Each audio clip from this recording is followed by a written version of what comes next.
അത് അടിച്ചടിച്ചങ്ങ് നന്നായിക്കോളും. ഈടിച്ചോളിനേക്കാണ് നല്ലത് ഇതാണ് അടിക്കാൻ.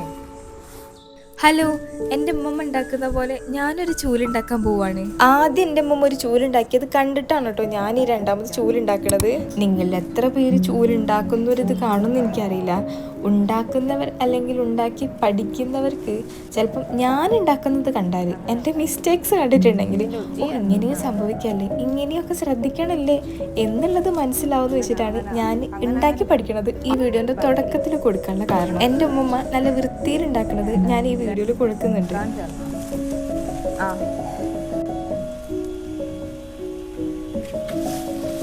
ഇനി ഇങ്ങനെ പൊരിച്ചിട്ട് ഇങ്ങനെ ആക്കി വരണം.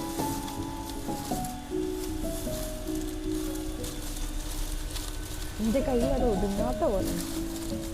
ഇവിടെ ഞാൻ എത്ര നോക്കിയിട്ടും ശരിയാവായിട്ടാണ് എൻ്റെ ഉമ്മമ്മേൻ്റെ അടുത്ത് കൊടുത്തത്. അത് എന്തുകൊണ്ടാണ് ശരിയാവാത്തതെന്നുള്ളതും എൻ്റെ ഉമ്മമ്മ പറയുന്നുണ്ട്.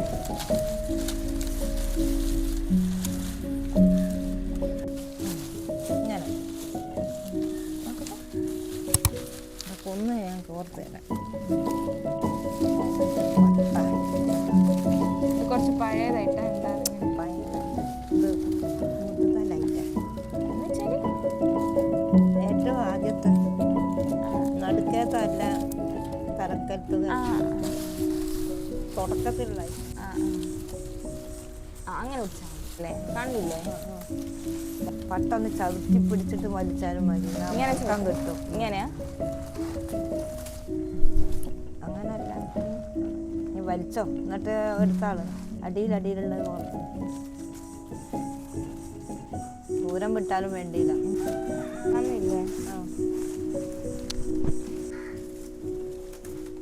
ആ നാര് തീരൂറിന് കോർത്താൽ മതി, പിന്നെ കെട്ടിക്കാതെ മതി.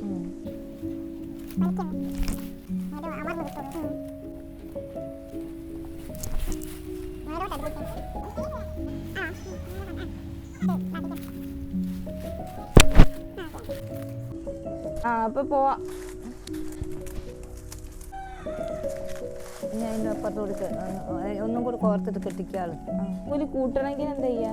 കൂട്ടണമെന്നില്ല, ഇങ്ങനെ കെട്ടിക്കാഞ്ഞാൽ മതി. അതിൻ്റെ ഉള്ളിൽ കൂടി എടുക്കുക.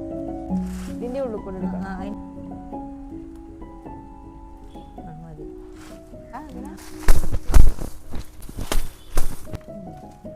ഇനി കോർക്കണ്ടെന്ന് പറയുന്നത്? കോർക്കണമെന്നില്ല, അങ്ങനെ അവിടെ തന്നെ കെട്ട്. എങ്ങനെ ഒന്ന് ചുറ്റി തട്ടുമതി.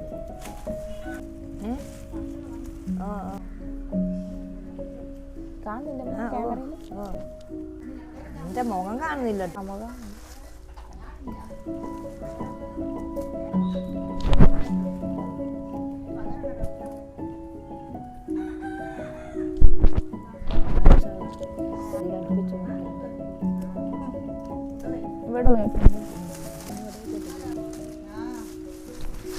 വലിച്ചു മുറുക്കി കെട്ടിച്ചത് അമര.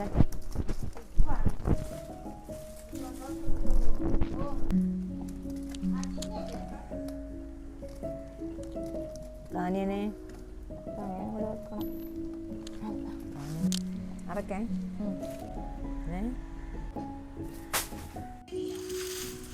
ഇതിപ്പോ എത്ര എണ്ണം എടുത്തത്? 5 എണ്ണം. 5 എണ്ണമാണ് പൊതുവെ എടുക്കുക. 5 എണ്ണം എടുത്തിട്ട് നന്നായി കെട്ടുക.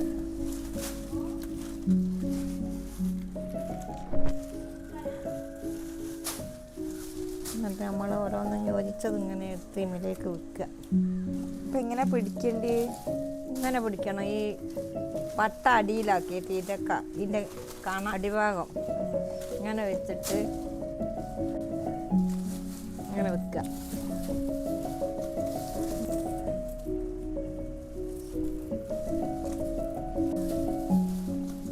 എന്നിട്ട് 5 എണ്ണവും ഇങ്ങനെ വെക്കുക.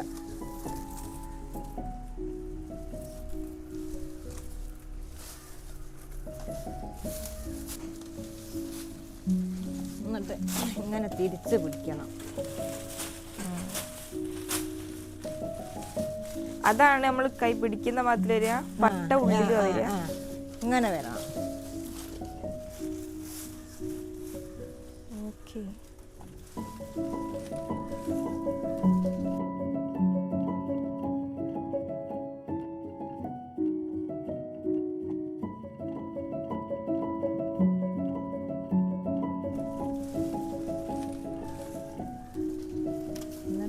ഇങ്ങനെ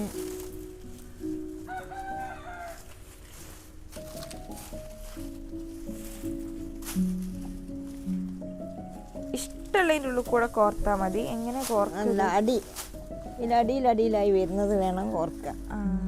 ആ നൂലിന്റെ അടിയിലായി വരുന്നത് അല്ലേ?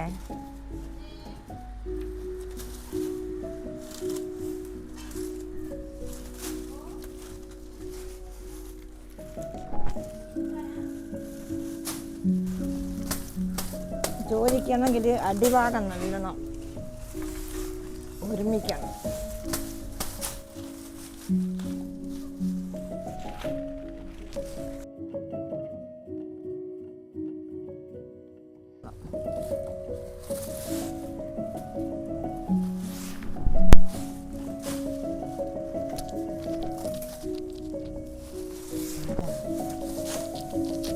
ഉമ്മമ്മ കെട്ടിയ ചൂലിന് നല്ല ഒതുക്കം തോന്നുന്നുണ്ടല്ലേ?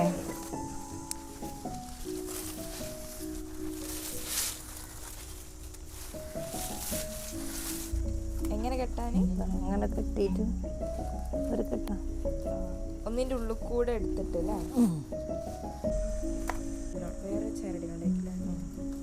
വെയിലത്തിട്ടിട്ട് ഇങ്ങനെ ഉരച്ച് നന്നാക്കുക. വെയിലത്തുനിന്ന് തന്നെ ചൂടോർക്കാം. എൻ്റെ അമ്മമ്മ വെറുതെ ഇരിക്കുന്ന ഒരാളല്ലാത്തത് കൊണ്ട് പട്ടറ്റനെ കിട്ടിയിട്ടുണ്ടെങ്കിലും ചൂലുമ്മ ഉണ്ടാക്കി വെക്കും. അങ്ങനെ വെയിലത്തൊക്കെ വെച്ച് ഉണ്ടാക്കിയെടുത്ത ചൂലാണിത്. ഇതിനൊന്ന് അടിക്കാൻ പാകത്തിന് ആക്കിയതാണ് ഇപ്പോൾ കണ്ടത്. ഇതൊക്കെ വെയിലത്തിടേണ്ടതാണ്. ഇത് രണ്ടെണ്ണം വെയിലത്തിട്ടതിനൊരു ഒതുക്കം കണ്ടില്ലേ?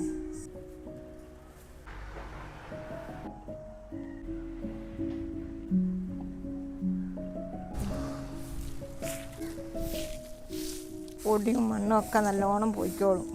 വീട് ചൂളിനേക്കാളും നല്ലത് ഇതാണ് അടിക്കാൻ.